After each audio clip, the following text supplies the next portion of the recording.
Hello everyone, स्वागत है आप सभी का यूजीसी नेट अड्डा 24/7 पे। मैं हूं मसरूर अख्तर।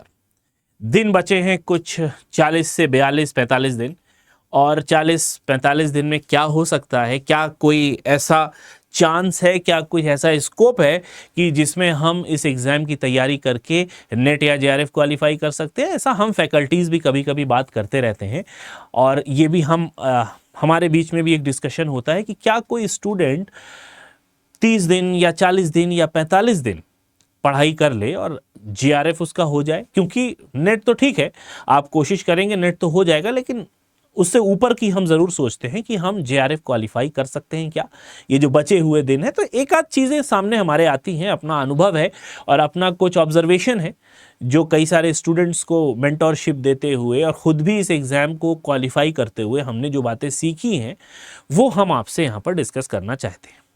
दिन जब कम बचे हों, ठीक है, और अगर आप फर्स्ट अटेम्प्ट वाले हो या फिर अगर आप रिपीट कर रहे हो, इस एग्ज़ाम को दोबारा देने जा रहे हो, तीसरी बार देने जा रहे हो, तो भी ये अप्रोच हमेशा काम आता है। ठीक है, बात हम करेंगे यूजीसी नेट में पेपर 1 होता है। पेपर 1 में 10 यूनिट होती है, वेटेज भी कुछ होता है। एक शब्द जो वेटेज है वो भी अपने आप में बहुत इंपॉर्टेंट है। अगर मैं ये कहूं कि पेपर 1 की जो 30% यूनिट है, 30% का मतलब 3 यूनिट हो गई, उस 30% की यूनिट में 70% का वेटेज आपको मिलता है। अब 70% का वेटेज आप ये मत समझिएगा कि सर बाकी की फिर 7 यूनिट्स का क्या होगा। ठीक है, मतलब ये हो गया कि जो 30 यूनिट में 70% है वो ये 3 यूनिट्स कवर कर रही हैं, क्योंकि इन 3 यूनिट्स के जो सवाल है ना वो काफी थ्योरेटिकल होते हैं। मैथ्स में आप करके चले आओगे, जवाब आपको मिल सकता है, आपको सॉल्यूशन आपने किया, अगर आप सही सॉल्यूशन है तो आप सही जवाब पे पहुंच जाओगे। डीआई का भी अपना एक प्रोसेस है, आरसी का भी अपना एक आसान सा प्रोसेस है। इन 3 यूनिट्स को आप कर दीजिए किनारे। उसके बाद बचती है आपकी ICT, communication, higher education, people development. Communication में भी कुछ चुनिंदा चीज़ें हैं जो आपको पूछी जाती हैं, बहुत बड़ी यूनिट भी नहीं है, और कम्युनिकेशन मोर और लेस हम कहीं ना कहीं पहले से पढ़ के आए हुए होते हैं। रही बात आईसीटी की, तो आईसीटी भी हम जिस तरीके का लेवल पूछा जा रहा है वो हम अपनी डेली लाइफ में पढ़ते हैं। ठीक है, रैम हो गया, रोम हो गया, मेमोरीज होगी। हाँ, एक दो सवाल का मैं कसम नहीं खाऊंगा कि एक दो सवाल कभी कभी अनप्रेडिक्टेबल आ जाते हैं। उसके बाद आती है आपकी हायर एजुकेशन। वही पुराना ऐतिहासिक फ्रेमवर्क हम उठा के पढ़ते हैं, हर साल वही पूछा जा रहा है, उसमें भी कुछ चीज़ें बिल्कुल फैमिलियर हो चुकी हैं। एक यूनिट जो आपकी बचती है which is your people development, जो कि साइंटिफिक नेचर की है, और जीएस का भी उसमें कुछ ना कुछ आपको हिस्सा देखने को मिल सकता है। तो इसमें थोड़ा सा आपको एफर्ट डालना होता है।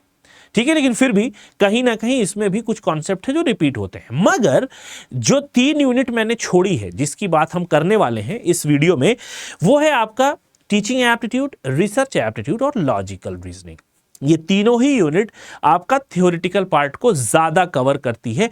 इसीलिए मैंने यहां पर कहा है कि ये जो 3 यूनिट्स हैं, ये हालांकि है तो ये 30% पूरे पेपर 1 का, लेकिन 70% आपको वेटेज यहां देखने को मिलेगा, क्योंकि क्वेश्चंस की संख्या घटती बढ़ती भी इन्हीं में से है, और यहां पर कॉन्सेप्ट के साथ आपको थ्योरी भी कंप्लीट करनी होती है। अब ऐसे टाइम पे जहां पे टाइम हमारे पास कम हो, पढ़ने की चीजें ज्यादा हो, फोकस भी मेंटेन करना है, तो क्या हमारा फोकस अब या फिर हमारा जो अप्रोच है वो इक्वल होना चाहिए सब पे, या कुछ हम अनइक्वल लेके चल सकते हैं। जबकि हमने तैयारी की हुई है पिछले 15 दिन या 20 दिन से हम तैयारी करते आ रहे हैं, तो अब कैसा अप्रोच होना चाहिए, थोड़ा सा बैलेंस यहां पे आपको लेके आना होगा। इसकी तरफ जो पलड़ा है वो आपका इन 3 यूनिट्स की तरफ ज्यादा होना चाहिए। अप्रोच फोकस होना चाहिए। अब यहां पर टर्म एंड कंडीशन ये अप्लाई होती है कि आप ये मत सोचिए कि मैं ये कह रहा हूं कि बाकी की 7 यूनिट को आप नेग्लेक्ट कर दें, उसको आप छोड़ दें, आप उसको मत पढ़िए, ऐसा मैं बिल्कुल नहीं कह रहा हूं। हां, आपका फोकस जो ड्रॉ होना चाहिए ज्यादा, वो इन 3 यूनिट्स की तरफ होना चाहिए। अब इन 3 यूनिट्स में भी कुछ ऐसे टॉपिक्स हैं जो घिसे पिटे टॉपिक, जिनको हम कहते हैं हमेशा पूछे जाते हैं।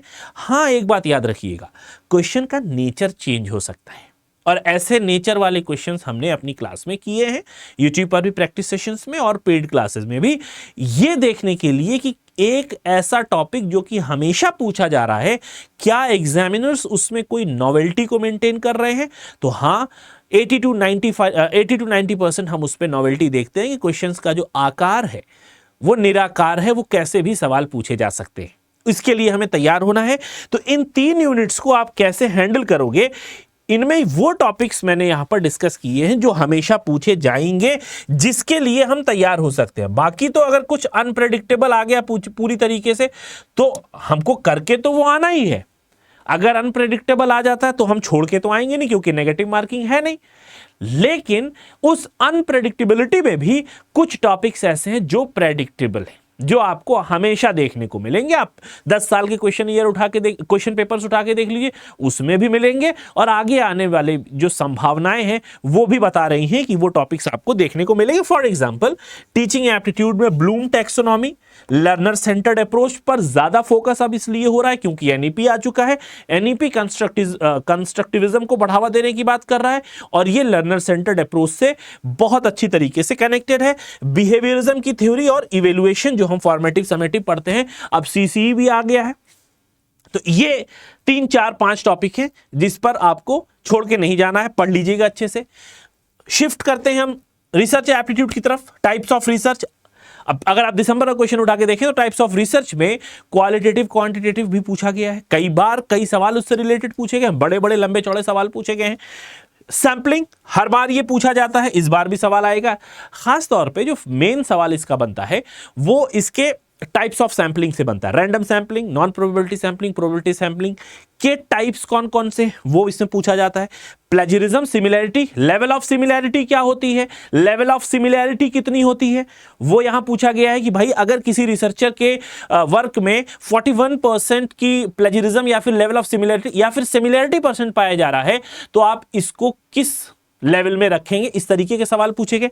Research ethics, qualitative quantitative, again हम क्लास में रेगुलर इस पर प्रैक्टिस कर रहे हैं। आप मेरी वाईटी क्लास उठा के देख लीजिए, इसमें हम बहुत अच्छे से हमने अपने स्टूडेंट्स को समझा रखा है। और आखिरी में हाइपोथेसिस। हाइपोथेसिस में सिर्फ हाइपोथेसिस नहीं, टाइप 1 टाइप 2 एरर क्या होता है, अल्फा बीटा क्या होता है, हाइपोथेसिस क्या होती है, ये आपको पढ़ के जाना है। और तीसरी यूनिट जो कि इन तीनों में सबसे ज्यादा ऐसी यूनिट है जो कि फिलोसॉफिकल यूनिट है। फिलोसॉफिकल पैरामीटर यहां पर ज्यादा यूज होता है। Syllogism, fallacy, square of opposition, Indian logic, हेतवाभास, ये सारे वो टॉपिक है जो आपको बार बार परेशान करेंगे। अगर अभी तक आपने नहीं पढ़ा है तो पढ़ लीजिएगा, क्योंकि ये वही टॉपिक हैं जो कि 30% यूनिट में 70% का वेटेज रखते हैं। कम में बहुत ज्यादा का वजन इनके पास है। ये 3 यूनिट्स ऐसी हैं जिन 3 यूनिट को आपको अब इस टाइम पे, at this point of time, आपको, चूंकि हमारे पास दिन कम बचे हुए हैं, तो यहां पर इन तीनों को अच्छे से रिवाइज कर लीजिएगा। Because they are all the theoretical units. ये बहुत बड़ी, बहुत इंपॉर्टेंट, बहुत ज्यादा थ्योरी वाली यूनिट्स है, इसलिए आपका जो नजर है इस पे बहुत अच्छे से होनी चाहिए। इनकी प्रैक्टिस करने के लिए मेरी YouTube की क्लासेस आपके पास अवेलेबल हैं। अगर आप YouTube की क्लास देखना चाहते हो तो simply you have to do one thing, आपको YouTube पर जाना है। ठीक है, मैं तरीका बता देता हूं आप क्लासेस कैसे ढूंढेंगे। आप YouTube पर जाएंगे, कोई भी यूनिट है, लेट्स से रिसर्च एप्टीट्यूड है, ठीक है, तो आप क्या करोगे, UGC net paper 1 research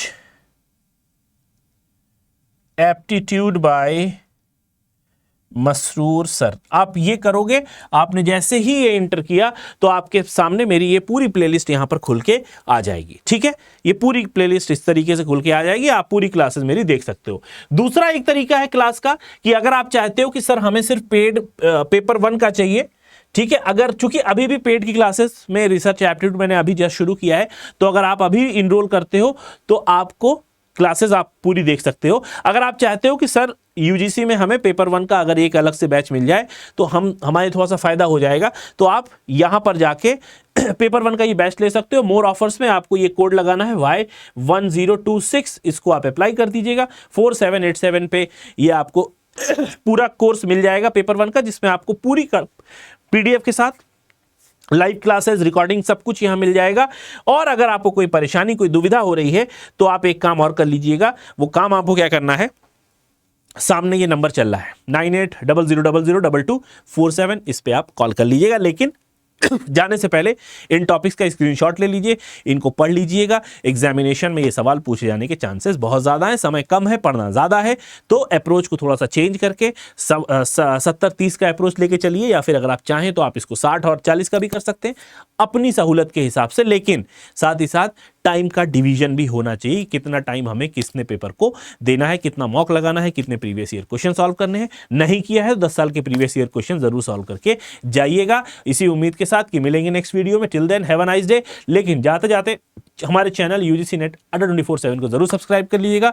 have a nice day, take care of yourself, bye bye.